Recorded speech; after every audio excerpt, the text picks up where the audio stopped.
Hello. Hey, how you doing, Nick? I'm doing well. How are you today, sir? Yeah, doing great. Thank you so much for taking time to talk to me today. I really do appreciate it. Of course, yeah, my pleasure. This is like such a wonderful movie. Like it feels like it starts out like it could be very sad, but it is ultimately hopeful. Was that the tone for which you were going? Yeah, it's funny. I think in my mind at the beginning, I was like, I'm gonna make a really dark and kind of stark movie. And I think as I got into it and you kind of chase different ideas down different paths, you can't help but like get in your own way. And I think for whatever reason, I'm maybe not like there's definitely some darkness in here, but at the end of the day, I like leaving you with some hope. Or I know the movies when I put on a movie at the end of a long day, I want to like feel good, or make feel like not kind of like punched by the end of it. And sometimes that's fun too, but most of the time these days, I feel like the world is already kind of punching us in the daily news cycle. So maybe I'm looking for movies that give me some hope or some sort of light at the end of the day. What made you decide that you would star in this? Yeah, I think the biggest thing was just the way that Pete and I started making it was like uh super small. It was just the two of us. There was no other crew. It was filming in my house with my dog. And it just seemed like why would we go find someone else to come into this space when I'm already here? And uh, you know, I sit on this sofa with my dog anyway most of the day, so let me just do that. And also I really enjoy acting. I think it's something I've done some in the past, and I'd like to keep doing in some capacity, whether in my own things or other people's films. But yeah, it was just another way to kind of have fun.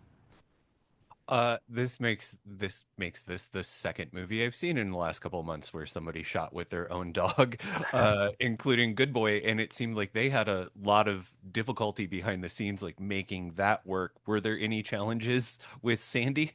Yeah, I watched Good Boy recently, and I was amazed with that performance of the dog, and um, I could see why it was challenging in a way that ours was not, because for that movie, this very specific kind of from the POV of the dog in this kind of horror setting, the dog needs to hit these really exact marks and be reacting to things, in a very specific manner. Whereas in this film, Sandy's just kind of hanging out. She's around Connor. Um, if she was napping in her bed, which was her actual bed, we would just film that. So it wasn't like we were trying to get her to sleep. It was like, okay, let's pick off this shot now. She's already asleep. And honestly, she just loves being by my side. So it was very easy to kind of like, okay, I'm going to walk from A to B and she's going to follow me because that's what she wants to do anyway. Um, I'd say the biggest challenge was just there was one take where we needed her moving from the living room to the door and to bark. And we did two or three takes and realized, oh, she's gonna bark if we knock on the door. So we'd kind of just like let her reset, let her get calm, like probably asleep, and then just do the knock. I was about to do it right now, but if I did, she would come running up here barking. So I'm not gonna do it. But just little things like that, like figuring out what we could do to get her to hit her marks. But she honestly, she was so good. She would kind of show up where we needed her 5 minutes before we needed her there. She just knew, I'm going to be around, and she was definitely getting a lot of treats too. Now, this movie is set at like sort of a really interesting time because it's like the transition from like analog to digital. And I love the fact that it is your character is creating like Connor is making analog versions of digital things and Hmm. it's so beautiful. Like what made like setting it in 1987 like such an attractive proposition? Yeah, I think a big part of it is just the fact that, that's when I was 5, 6 years old, kind of just becoming aware of being a human and becoming aware of computer games and movies and horror movies, seeing Nightmare on Elm Street when I was way too young. So it's just this time period that's very like vivid in my memory. And when you're setting out to make a movie, you're creating, at least for me, I like to really create a world. And it's like, do I want to create a world that is the present day, that is, just how I'm living now? Or is it going to be more fun to like get some old computers and some VHS tapes and, get lost in the past a little bit? And, this movie is all about kind of exploring this, these childhood memories and kind of this like murky feeling of being kind of a kid. And, so yeah, it just was like this is the time period. And then with the cicadas, they come out every 17 years, and it just so happens that one of the years was 1987. So it kind of was just like, okay, this is a no-brainer. I think this is all pointing to the fact that this has to be, this period piece. Now, like, were there any particular games that you took for inspiration when making this? Because it nails that era really well. I mean, like that was when I started playing games on computers, and I was just like immediately like, oh, it feels right, I guess is Yeah. the best way to describe it. Yeah, definitely. I mean, I always say like Legend of Zelda on the original Nintendo was a huge one for me. And Connor wears the pointy hat, just like Link. Um, but the game that the first time I remember seeing one of these old Macintosh computers was at my friend John's house, and the game he showed me for the first time was Dark Castle. I don't know if you remember that one. Yeah, It vaguely, yeah. Yeah, it's black and white, and you are just this. I haven't replayed it. I don't know if it's any good, but as like a 5, 6 year old, it was like blew my mind. But you're just like it just starts, and you're just like in this castle, and you've got to go upstairs and climb ropes, and you're throwing stones at these bats that are swooping down your head, and there's a dragon, and um, I recently looked at it again on YouTube, just like a little walkthrough, a couple of moments, and I was like, oh my God, I can see kind of like the nightmare realm at the end of OBEX, how it was kind of directly probably inspired by some of these images of this old dark castle and kind of like, this quest to get to the Dark Knight.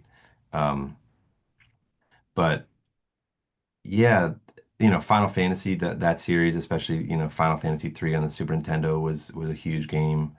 Um, I think there's probably some more buried deep in there, but I just any game that kind of you start it and then you're instantly transported to another land, and you have maybe a sword or some sort of axe or something, and you're just King's Quest was another one where you just kind of Oh like, yeah. right, like so fun just to kind of get lost in those games and discover things. And it's funny when you're a kid, especially, your world can be, it's huge because your imagination, but you're not really like out in the world, picking up a sword. But if you can enter into that through a movie or a computer game, it to you the experience feels as real as anything else that you've ever experienced. So I think all of those games and those early computer moments really, they got in there deep inside of me. Now, speaking of the hat your character wears, I saw in the credits that that hat was given to you by Dan Deacon, and I appreciate that. Yeah. That seems like such a perfect thing. I was like, oh, of course that's a hat Dan Deacon would have. Yeah. Dan lives here in Baltimore and is a friend, and he has an amazing collection of pointy hats. And when he showed up at the Oscars a couple years ago, he was wearing a yellow one, the same model. And when I was figuring out what my character would wear in the second half, I texted him and I just said, "Hey, do you have any hats I could borrow, for a couple weeks while I'm filming this thing?" And he got back to me. He's like, yeah, come on over. Here's like four different types I have. And he did have like different makes and models and colors. And um, the one I picked was a red one, which, it doesn't matter because it's black and white, but I did some tests, and it looked kind of the darkest. And he was nice enough, he said, just keep it. You can have that because he had so many already. But um, he said, yeah, I don't know if he was joking, but he said, just credit me, as wardrobe in the movie. And I did, hat provided by, yeah, I don't know if he's seen it yet, but I hope he does. I think he's also, he's of the same age and grew up playing the same uh, video games and computer games, and is a fan of Zelda. So I think hopefully he would enjoy it and love that his hat kind of becomes a central image of the second half. So like both Obex and Strawberry Mansion like exist in like these liminal spaces, but I also like find it interesting that like some of the work you've done with like other directors also kind of operates in that same space. Like I'm thinking specifically of Jane Schoenbrun with the work you did for We Are All Going to the World's Fair and I Saw the TV Glow. And like what's the appeal of working in these spaces that are not quite here or there? Mm. Yeah, I think, you know, with Jane's movies too, I think they're, of a similar age and we all kind of grew up watching X-Files and watching these, movies and screens and having early access to early kind of internet and chat rooms and all these places that are a little bit, liminal and exist in the worlds between worlds, or the spaces between worlds. So yeah, I don't know. I think it's with any of these projects, there's a kind of a not questioning too much about where it's taking you as the ideas are coming and kind of just following, getting lost down, the yellow brick road as it would be. Uh, and then kind of at the end when you're finishing it or you're editing it or you go to a film festival and someone talks to you about what it is, you say, "Oh, okay, now I understand what it means or what this kind of living in these liminal spaces is working on in the movie or what it is becoming." So yeah, I don't know. And then, there's that thing where you kind of like, am I just going to remake the same movie my whole life over and over again in different ways? But I think, we change, the time we live in changes. So all these things are kind of going to make the work different or make the films different in some new way. But, at the end of the day, it's like you can't get away from yourself. So it's the same things are going to keep popping up in the different movies, regardless of who you're making them with. You worked with Dan Deacon for he did the score for Strawberry Mansion, and you've got Josh Dibb from Animal Collective doing the score for OBEX. Um, how do you choose the musicians you want to score? Like, I mean, especially given that you make music yourself. Mhm. Yeah, it's like you just kind of listen to the project in the film and it'll tell you maybe the right direction to go. With Strawberry Mansion, Dan was kind of on since the beginning, and Kentucker and I were talking with him throughout. He even gave us some like demos to work with very early on while we were filming and then editing. Um, and Kentucker and I are working on our kind of follow-up film to Starry Mansion, trying to get that made. And Dan is attached to that as well. So with OBEX, because it was this different thing and it was a smaller thing and kind of grew out of a more personal place or just kind of a place of like, I need to make something fast and loose. I didn't want to just bring Dan on because, I don't know, I wanted to honor our Kentucky My next film and kind of let that be our next one with Dan.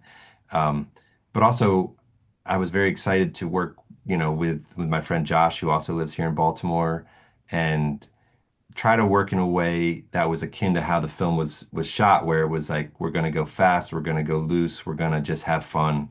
And I just would go over to Josh's studio, which is just a couple miles from here, and just start, playing the movie and just messing around with him. And he would start playing something and change the sound, and I'd say, "Oh, that's a cool sound," and he'd keep going and just very like organically.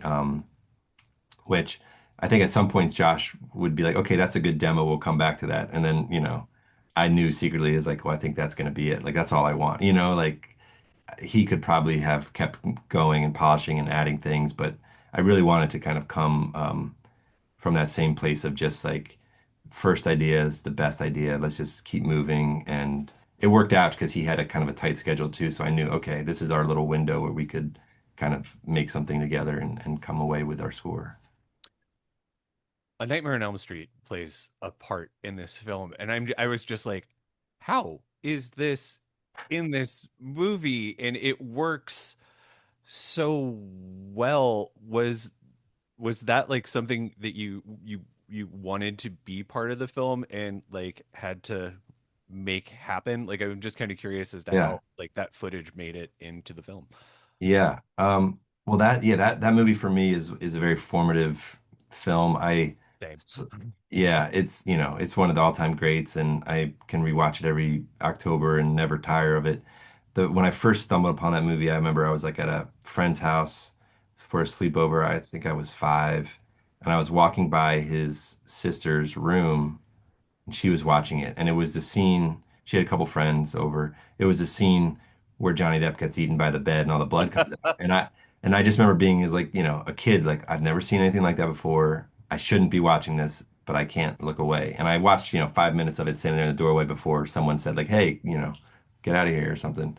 Um, so yeah, it was always kind of kicking around in there. And then when I discovered the trailer that plays in the movie, it's like this beautiful uh, TV trailer for the first time that it was going to be played on TV. And so the movie came out in 84 and it wasn't on TV till 87, which, you know, feels so funny nowadays when a movie is in theaters and then you can watch it like a week later at home.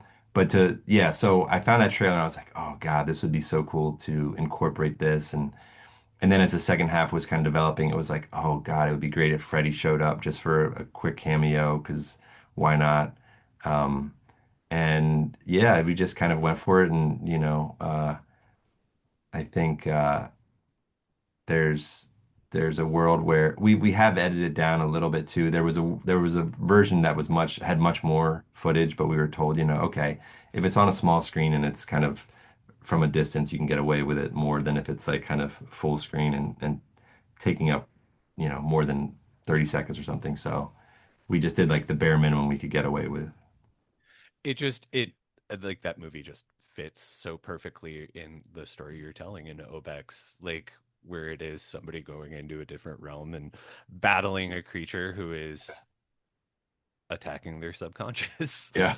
I mean, yeah, it's all in there. And Freddie is one of the iconic characters of the last, 40 years. I think he he's forever just the perfect, I think, kind of mashup of of horror and, comedy. Like I think that's why maybe I loved him as a kid when I started watching the rest of the movies, is because like sure he's scary, but he also has these one-liners that you kind of like cuts through the horror a little bit, or the fear, and I could kind of laugh. And I think yeah, forever in awe of Wes Craven and those movies.